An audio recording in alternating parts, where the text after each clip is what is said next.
প্রিয় দর্শক, যারা এই মুহূর্তে আছেন চ্যানেল আয়ের পর্দায়, তাদের সকলকে স্বাগত জানাচ্ছি সময়ের আলো নিবেদিত নতুন বাংলাদেশ নতুন অর্থনীতির আজকের পর্বে। সাথে আছে আমি সূচনা এবং আমার সাথে আছেন একজন বিশেষ অতিথি, যাকে নিয়ে আজ আমরা নির্ধারিত বিষয়ের উপর আলোচনা করব এবং সেই সাথে বিষয়টির সংকট উত্তরণের উপায় নিয়ে আমাদের এই খানিক প্রয়াস আপনাদেরই জন্য। দর্শক, আজ আমরা কথা বলবো যে নির্ধারিত বিষয় নিয়ে, সেটি হচ্ছে চরম অনাস্থায় পড়া বাংলাদেশের বীমা খাতের উত্তরণের উপায় এবং বীমা শিল্পের চলমান সংকটের মাঝেও প্রগতি লাইফ ইন্স্যুরেন্স পিএলসি কিভাবে তাদের সফলতার যাত্রা অব্যাহত রেখেছে, এই বিষয়টি নিয়ে আজ আমরা মূলত কথা বলবো। এবং আজ আমাদের সাথে কথা বলার জন্য স্টুডিওতে আমাদের অতিথি হিসেবে উপস্থিত আছেন প্রগতি লাইফ ইন্স্যুরেন্স পিএলসির ব্যবস্থাপনা পরিচালক ও সিইও মিস্টার জালালুল আজিম। স্বাগতম। ধন্যবাদ আপনাকে, চ্যানেলকেও ধন্যবাদ। ভালো, আলহামদুলিল্লাহ। আপনার সাথে নির্ধারিত বিষয়ের পরে বিস্তারিত আলোচনায় যাব, তবে তার আগে দর্শকদের কাছে আরো একবার ফিরে যেতে চাই। প্রিয় দর্শক, নির্ধারিত বিষয় নিয়ে আলোচনায় যাব, তবে তার আগে চলুন দেখে আসি প্রগতি লাইফ ইন্স্যুরেন্স পিএলসির উপর নির্মিত একটি বিশেষ তথ্যচিত্র।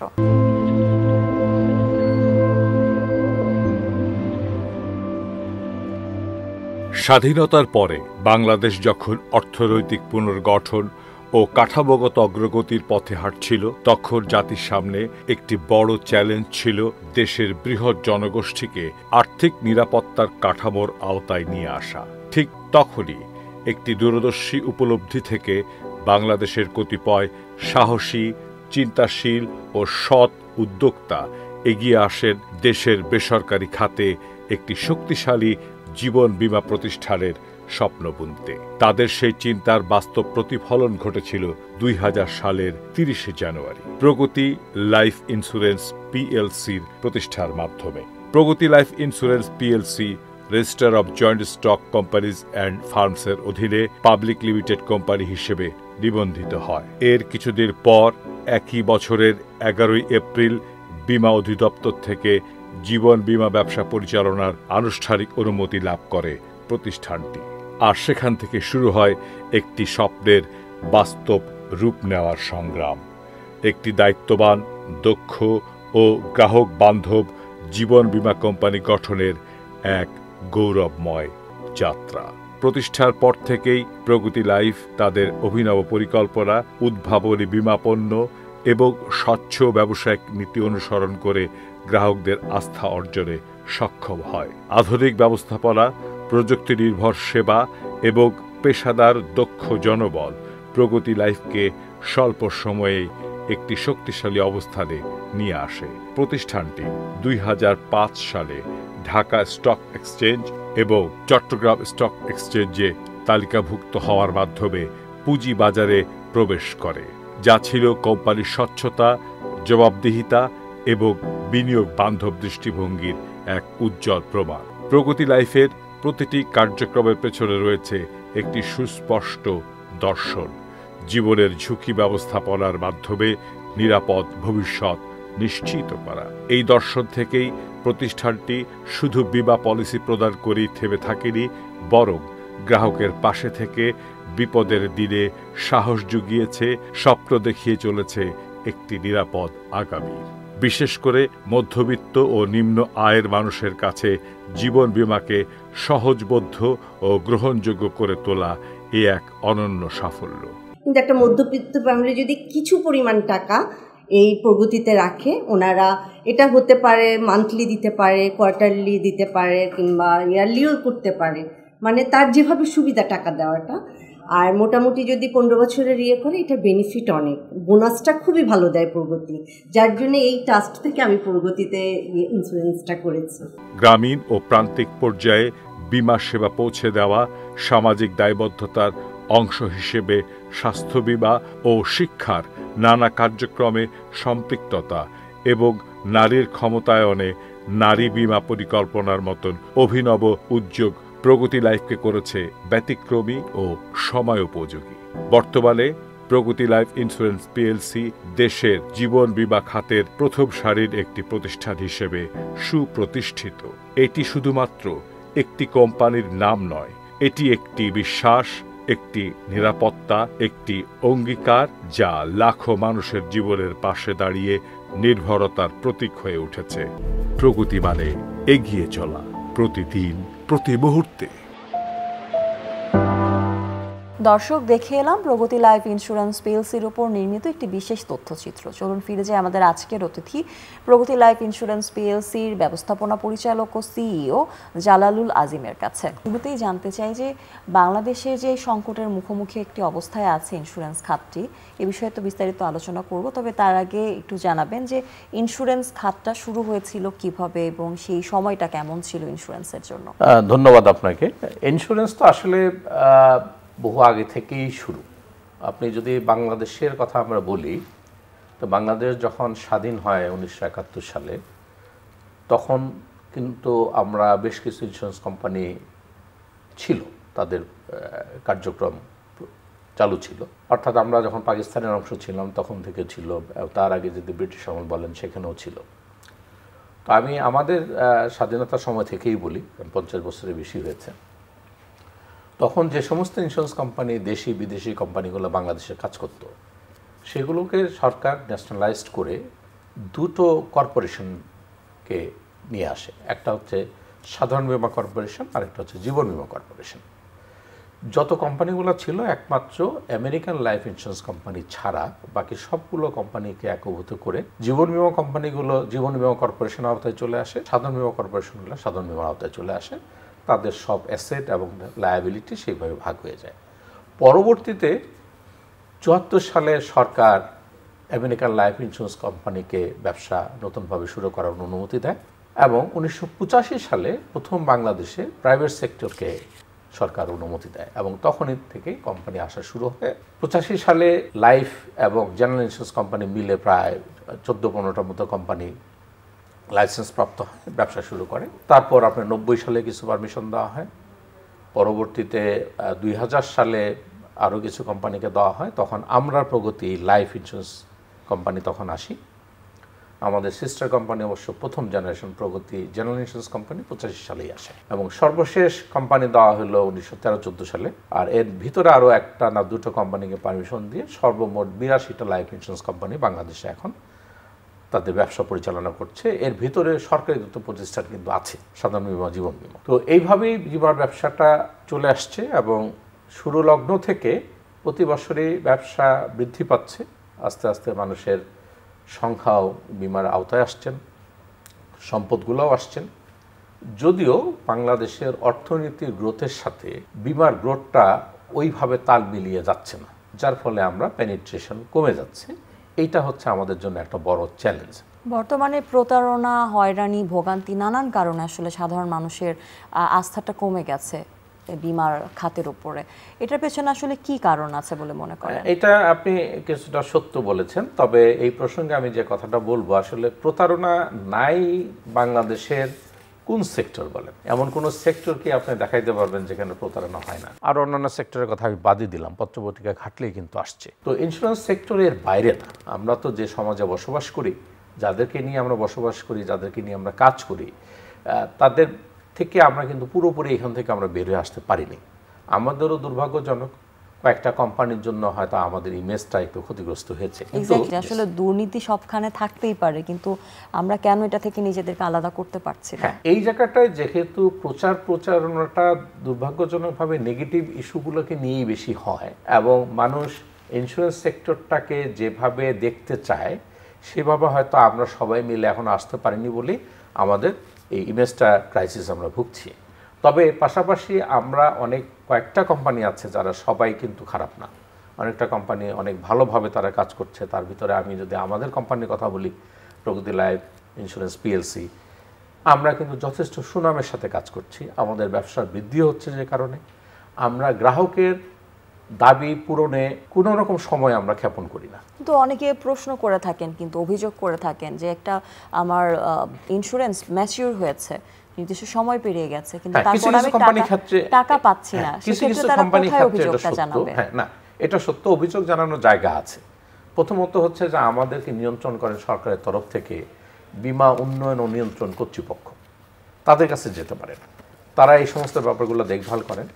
পাশাপাশি আমরা অফিসিয়াল চ্যানেল না হলেও আমি বলতে পারি যে বাংলাদেশ ইন্স্যুরেন্স অ্যাসোসিয়েশন, সবগুলো ইন্স্যুরেন্স কোম্পানির একটা অ্যাসোসিয়েশন আছে, সেখানেও কিন্তু তারা অভিযোগ দায়ের করলে অ্যাসোসিয়েশনও সেটা যথেষ্ট গুরুত্ব সহকারে দেখে।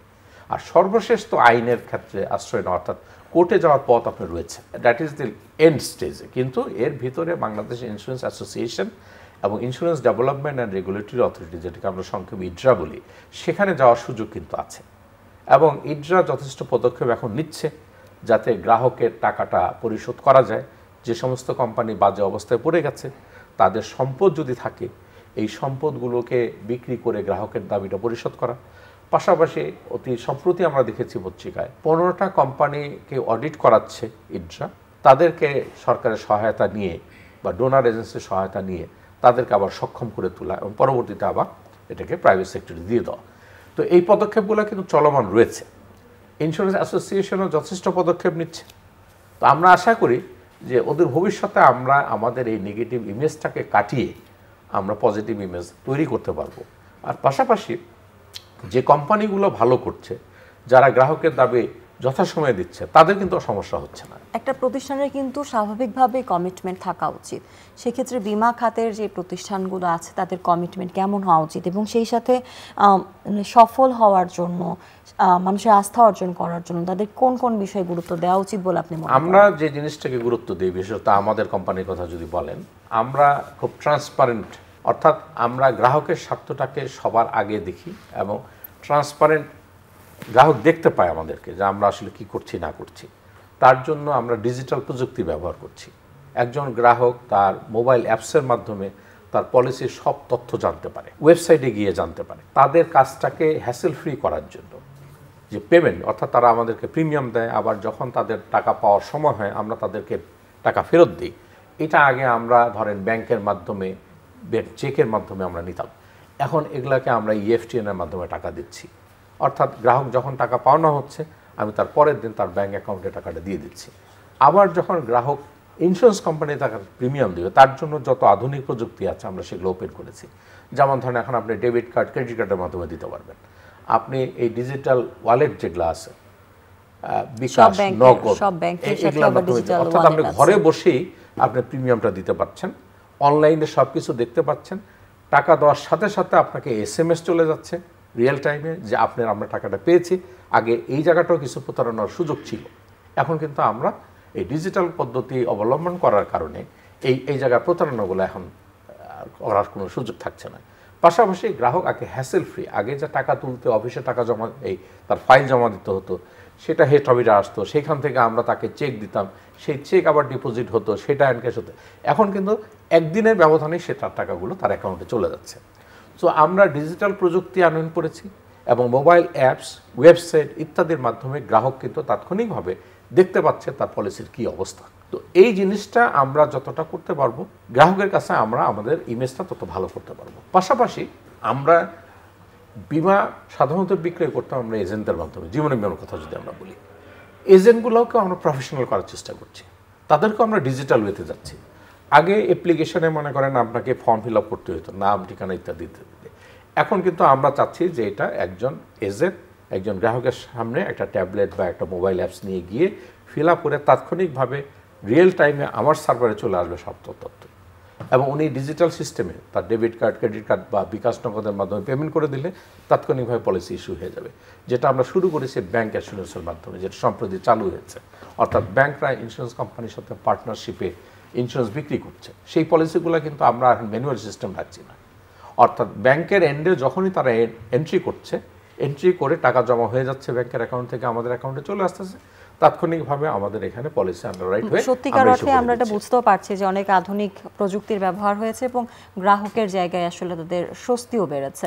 একটু যদি বলতেন যে প্রগতি লাইফ ইন্স্যুরেন্স পিএলসির এই মুহূর্তে গ্রাহকের সংখ্যা কত? আমাদের দুই ধরনের গ্রাহক আছে। একটা আছে ধরেন আমাদের একক বিমার মাধ্যমে যাদেরকে আমরা পলিসি করাই, সেটা প্রায় 3 লক্ষের মতো।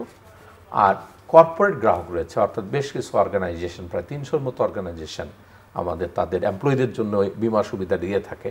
সেখানেও প্রায় 300 অর্গানাইজেশনের 2.5 লক্ষ গ্রাহককে আমরা বিমা সেবা দিয়ে আসছি, এবং এর একটা বড় অংশই কিন্তু আমরা ডিজিটাল প্রযুক্তির মাধ্যমে দিচ্ছি, যে কারণে আমরা অনেক সুনাম আমরা অর্জন করতে পেরেছি। গ্রাহকের সেবায় একটি ব্যবসা প্রতিষ্ঠান হিসেবে নয়, আমি আসলে একটু জানতে চাই যে জাতীয় পর্যায়ে প্রগতি লাইফ ইন্স্যুরেন্স পিএলসি কিভাবে ভূমিকা রাখছে এবং তাদের এই ভূমিকার পেছনে আসলে আপনাদের কি কি ব্যাপার নিয়ে আপনারা কাজ করেছেন? আমরা প্রথমত যে জিনিসটা হয় যে আমরা ইন্স্যুরেন্স কোম্পানি লাইসেন্স নিতে গেলে আমাদের কিন্তু গভর্নমেন্টকে ফি দিতে হয়। লাইসেন্স নবায়ন করার জন্য আপনার প্রিমিয়াম ইনকামের একটা পার্সেন্টেজ লাইসেন্স রিনিউয়াল ফি অর্থাৎ নবায়ন ফি হিসাবে দিতে হচ্ছে, যেটা গভর্নমেন্ট এই টাকাটা পাচ্ছে। পাশাপাশি যেহেতু আমরা একটা পাবলিক লিমিটেড কোম্পানি, আমরা আমাদের বার্ষিক হিসাব শেষে আমাদের যে কর্পোরেট ট্যাক্স প্রায় এখন 42.5% সম্ভবত, আমরা কিন্তু এটার একটা কর্পোরেট ট্যাক্স পাচ্ছি, কয়েক কোটি টাকা কিন্তু আমরা প্রতিটা কোম্পানি দিচ্ছি, এটা তার ব্যবসার উপর। পাশাপাশি যে জিনিসটা হয়, আমাদের যারা ইন্স্যুরেন্স এজেন্ট হিসেবে কাজ করেন তাদের প্রত্যেকের ইনকামের উপর 5% করে advance income tax government deduct করে ইনকাম ট্যাক্স হিসাবে। তো যার ফলে সরাসরি একটা প্রত্যক্ষ টাকা সরকার কিন্তু আমাদের কাছ থেকে, কোম্পানিগুলোর কাছ থেকে প্রতি বছরই পাচ্ছে একটা ভালো অ্যামাউন্ট। আর যদি ইনডাইরেক্ট ওয়েতে আমি বলি যে ইনডাইরেক্ট ওয়েতে আমরা যে ফান্ডগুলো অর্থাৎ প্রিমিয়াম হিসাবে গ্রাহক যে টাকাগুলো আমাকে দেয় সেখান থেকে একটা লাইফ ফান্ড ক্রিয়েট হয়, অর্থাৎ আমাদের খরচ বাদ দেওয়ার পরে সারপ্লাসগুলো থাকে। এই টাকাগুলো কিন্তু আমরা ইনভেস্ট করি সরকার নির্ধারিত খাতে, যে ইনভেস্টমেন্টটা জাতীয় অর্থনীতিতে একটা বড় ধরনের ভূমিকা রাখে। আমি এই মুহূর্তে বলতে পারি প্রায় বাংলাদেশের জীবন বীমা কোম্পানিগুলো 40,000 কোটি টাকা এই ধরনের বিনিয়োগ, তারা লাইফ ফান্ডের বিনিয়োগ করছে। এই সরকারি ব্যাংক, ট্রেজারি বন্ড, সরকার নির্ধারিত যে খাতগুলোতে আছে, এটা কিন্তু জাতীয় অর্থনীতিতে একটা বড় ভূমিকা রাখছে, কারণ এই টাকাটাই সার্কুলেট হচ্ছে বিভিন্নভাবে। তো আমি ডিরেক্ট আর ইনডাইরেক্ট দুটো ওয়েতেই বললাম যে আমরা জাতীয় অর্থনীতিতে অনেক ভালো ভূমিকা কিন্তু আমরা পালন করছি। যেহেতু বিনিয়োগের বিষয়টি আসলো, একটু জানতে চাই যে শুধুমাত্র সরকারি কোনো খাতেই কি আপনারা বিনিয়োগ করে থাকেন, নাকি চাইলে বেসরকারি কোনো খাত বা ব্যক্তিগত কোনো জায়গাতেও আপনারা বিনিয়োগ করে থাকেন? জীবন বীমা কোম্পানির ক্ষেত্রে যেহেতু গ্রাহকের কোনো অ্যাক্সিডেন্ট হলে, মারা গেলে টাকা দিতে হয়, পাশাপাশি তার মেয়াদ পূর্তি হলেও কিন্তু টাকা দিতে হয়, যার ফলে সরকারের তরফ থেকে আমাদের উপরে যথেষ্ট নজরদারি আছে যাতে আমরা গ্রাহকের টাকা সঠিক সময়ে ঝামেলাবিহীনভাবে দিতে পারি। এই জন্য সরকার কিছু খাত নির্ধারণ করে দিয়েছে। জীবন বীমার ক্ষেত্রে 30% আমাদের যে এই ইনভেস্টেবল ফান্ড যেটা আছে সেটা বলা আছে গভর্নমেন্ট ট্রেজারি বন্ডে রাখতে হবে, এটা মোর সিকিউর, এখন এখানে ভালো রেটও আমরা পাচ্ছি রিটার্ন। পাশাপাশি আপনি ব্যাংক, লিজিং কোম্পানিতে একটা পার্সেন্টেজ পর্যন্ত রাখতে পারবেন। এর পাশাপাশি আপনি শেয়ার মার্কেটে ট্রেডিং করতে পারবেন, সেটাও একটা নির্দিষ্ট পার্সেন্টেজ দেওয়া আছে আপনাকে। আপনি ল্যান্ড কিনতে পারেন, আপনার ল্যান্ড, অ্যাপার্টমেন্ট, জমি আপনার অফিস বানানোর জন্য বা কমার্শিয়াল ইউজের জন্য করতে পারেন, সেখানেও করতে পারেন। প্রাইমারি শেয়ার কিনতে পারেন আপনি। আর আরেকটা ফান্ড আছে যেখানে 5%, এটা ওপেন আছে, আমরা এটার পারমিশন নিয়ে করতে পারি কোনো ইকুইটিতে যদি আপনি ইনভেস্ট করতে চাই, অর্থাৎ আপনি একজন ব্যবসা করতে চান, আমি সেখানে ইকুইটি ইনভেস্ট করতে চাই, বাট এটা একটা পারমিশন নিয়ে করতে হয় আর কি। তো যেহেতু টাকা ফেরত দেওয়ার একটা বাধ্যবাধকতা রয়েছে, এটা অন্যান্য ব্যবসা প্রতিষ্ঠানের মতো না যে আপনি লস করলে আপনার পকেট থেকে গেল, তা না। এত যে বড় একটা রিস্ক আপনারা নিচ্ছেন, সেখানটায় যদি বাই এনি চান্স কোনো ক্ষতির সম্মুখীন আপনারা হন বা এর আগে হয়ে থাকেন, সেই ক্ষতিটা আপনারা কিভাবে পুষিয়ে নিচ্ছেন? না, ওই জন্যই বললাম যে আমাদের কিন্তু ইনভেস্টমেন্টের সরকার যেভাবে নির্ধারিত ইনভেস্টমেন্ট খাত, সেখানে করলে আপনার কিন্তু ক্ষতির কোনো সম্ভাবনা নেই। কিন্তু কিছু কিছু কোম্পানি ক্ষতিগ্রস্ত হয়েছে যে তারা এই সরকার নির্ধারিত খাতের বাইরে গিয়ে বিনিয়োগ করেছে, যার ফলে তারা ক্ষতিগ্রস্ত হয়েছে। আর আরেকটা জায়গায় হয়েছে, যেমন ল্যান্ড কেনার ক্ষেত্রে আপনার সুযোগ আছে যে আপনি জমি কিনতে পারেন, একটা অ্যাসেট তৈরি করতে পারেন, এবং জীবন বীমা কোম্পানিগুলোর জন্য এই অ্যাসেটগুলো কিন্তু একটা বড় জিনিস। আমরা উন্নত বিশ্ব দেখবেন বা পাশের দেশেও যদি দেখেন, অনেক উঁচু উঁচু বিল্ডিংগুলো কিন্তু জীবন বীমা কোম্পানিগুলোর, কারণ তারা এই অ্যাসেটগুলো তৈরি করে সেখান থেকে রিটার্নগুলো নেয় এবং সিকিউর ইনকাম। তো অনেক সময় দেখা গেছে যে কিছু কিছু কোম্পানি তারা হয়তো অসৎ উদ্দেশ্যে বিনিয়োগটা সঠিকভাবে করেনি, যার ফলে সেখান থেকে রিটার্ন পাচ্ছে না। তো এইটা ইজার যথেষ্ট নজরদারি যদি থাকে, তাহলে এই খাতে থেকে এখন আর আগের মতো যাওয়া সম্ভব না। কারণ আগে একটা ইন্স্যুরেন্স কোম্পানি ল্যান্ড কিনতে গেলে কারো পারমিশন লাগতো না, কোম্পানি নিজে থেকে কিনতে পারতো। কিন্তু এখন ইজার পারমিশন ছাড়া আপনি করতে পারবেন না। ইজার পারমিশন দেওয়ার আগে ইজার চিন্তা ভাবনা করে যে আপনি একটা ল্যান্ড ইনভেস্ট করবেন, সেখান থেকে আদৌ আপনি কতটা রিটার্ন আসবে। তারা যদি দেখে যে এটা ভালো ইনভেস্টমেন্ট, তাহলে আপনাকে পারমিশন দেবে, নাহলে দেবে না। আচ্ছা, একটা প্রশ্ন আছে যে আমরা যতটুকু জানি লাইফ এবং নন লাইফ ইন্স্যুরেন্স কোম্পানি মিলিয়ে মোট ৮৪টি মতো প্রতিষ্ঠান আছে। আচ্ছা, এই ৮২টি প্রতিষ্ঠান পরিচালনার জন্য, নিয়ন্ত্রণের জন্য বাংলাদেশ বীমা নিয়ন্ত্রণ সংস্থা আছে, কর্তৃপক্ষ আর কি, যেটাকে বলে IDRA, insurance development and regulatory authority. তারা আসলে বীমা খাতকে সমৃদ্ধ করার জন্য কিভাবে ভূমিকা রাখছে এবং তাদের আসলে আরো কি কি করণীয় আছে? এক্ষেত্রে আমি সরকারকে তাই করব। দেখেন, ব্যাংক বিমা শব্দটা আমরা সবসময় পাশাপাশি ব্যবহার করি। বাংলাদেশেও প্রায় 52 না 54টা ব্যাংক রয়েছে। এটা দেখাশোনার দায়িত্ব কিন্তু বাংলাদেশ ব্যাংকের, এবং বাংলাদেশ ব্যাংকের কিন্তু যথেষ্ট জনবল রয়েছে, তাদের প্রফেশনালস আছেন, গভর্নর আছেন, ডেপুটি গভর্নর আছেন, তাদের নিজস্ব ক্যাডার দিয়ে এক্সিকিউটিভ ডিরেক্টর পর্যন্ত তাদের লোকজন আছেন, তাদেরকে দিয়ে ব্যাংকগুলোকে তারা মনিটরিং করছেন। পক্ষান্তরে এই ইড্রা, যেটা 2011 সালে আসে আমাদের দেশে, তাকে আজ পর্যন্ত যথেষ্ট জনবল দেওয়া হয়নি। আমরা যে 82টা কোম্পানি, এই 82টা কোম্পানি দেখভাল করার জন্য 82 জন ডেডিকেটেড কর্মকর্তাও কিন্তু এখন পর্যন্ত সরকার দেয়নি তাদের। সরকারকে এই জায়গায় তার জনবল এবং আদার লজিস্টিক সাপোর্টটা দিতে হবে। একটা ভালো খবর আছে যে বছর 3 আগে ওয়ার্ল্ড ব্যাংকের সাপোর্টে একটা ইন্স্যুরেন্স সেক্টর ডেভেলপমেন্ট প্রজেক্টে কাজ হচ্ছে। এখানে ডিজিটাল বেস তৈরি করে দিচ্ছে ওয়ার্ল্ড ব্যাংকের এই টাকাটাতে, যার ফলে এটা সব কোম্পানিগুলোকে ডিজিটালি মনিটর করতে পারবে। এটা অনেক একটা ভালো একটা জিনিস, চালু হলে এই বেনিফিটটা আমরা পাবো। সরকারের তরফ থেকে একটা ইন্স্যুরেন্স যেহেতু অত্যন্ত সম্ভাবনাময় একটা খাত, এখানে সরকারের তরফ থেকে যথেষ্ট সহযোগিতা করা প্রয়োজন। ইড্রা লজিস্টিক্স সাপোর্ট, ম্যান পাওয়ার সাপোর্টটা দেওয়া দরকার, এবং ইড্রাকেও স্বপ্রণোদিত হয়ে ইন্স্যুরেন্স অ্যাসোসিয়েশনকে সাথে নিয়ে এই সেক্টরটাকে কিভাবে ডেভেলপ করা যায়, কিভাবে তার নেতিবাচক ইমেজটাকে ইতিবাচক করা যায়, এবং গ্রাহক যেন কোনো অবস্থাতেই ইন্স্যুরেন্স কোম্পানিগুলো থেকে প্রতারিত না হয়। আমরা আশা করব যে এই বিষয়গুলো খুব দ্রুতই বাস্তবায়িত হবে এবং সবাই মিলে আপনারা এই গ্রাহকের আস্থার জায়গাটা পুনরুদ্ধার করতে পারবেন। একটু যদি বলতেন যে আগামীতে গৌরবময় মাইল ফলক স্থাপন করবার জন্য প্রগতি লাইফ ইন্স্যুরেন্স পিএলসির ভবিষ্যৎ পরিকল্পনা কি? যতগুলো ইন্স্যুরেন্স কোম্পানি আছে তার ভিতরে আমরা প্রথম সারির কোম্পানি হিসাবে নিজেদেরকে তৈরি করতে চাই। প্রথম সারি বলতে আমরা গ্রাহক সেবায় প্রথম সারিতে আমরা থাকব, গ্রাহকের বেনিফিট দেওয়ার ক্ষেত্রে আমরা প্রথম সারিতে থাকব, আমাদের সাথে যারা কাজ করবেন তাদেরকে প্রফেশনালস হিসাবে তৈরি করার জন্য আমরা প্রথম সারিতে থাকব। আমাদের যে সমস্ত অফিসগুলো ব্যবহার করি আমরা, সেই অফিসগুলো একটা প্রথম সারির অফিসে পরিণত হবে। ফাইনালি আমরা প্রগতি লাইফ ইন্স্যুরেন্সকে একটা প্রথম সারির ব্র্যান্ড হিসাবে তৈরি করব, এবং সবাই বলবে যে একটা দেশীয় কোম্পানি হওয়া সত্ত্বেও প্রগতি লাইফ একটা আন্তর্জাতিক মানের কোম্পানিতে পরিণত হয়েছে। আমরা এই লক্ষ্যেই কাজ করছি। তার জন্য যা যা পদক্ষেপ নেওয়া দরকার, অর্থাৎ যে সমস্ত খাতকে প্রায়োরিটি দেওয়া দরকার, যেমন digitisation, customer awareness, customer service, এই সবগুলোকে আমরা জোর দিয়ে কাজ করে যাচ্ছি। আমরা যথেষ্ট এগিয়ে গেছি, এবং আগামী কয়েক বছরের ভিতরে আমরা আমাদের এই পজিশনটাকে এস্টাবলিশ করে দেখাতে পারবো ইনশাআল্লাহ। অনেক অনেক শুভকামনা থাকবে প্রগতি লাইফ ইন্স্যুরেন্স পিএলসির জন্য, এবং আপনার জন্য তো বটেই।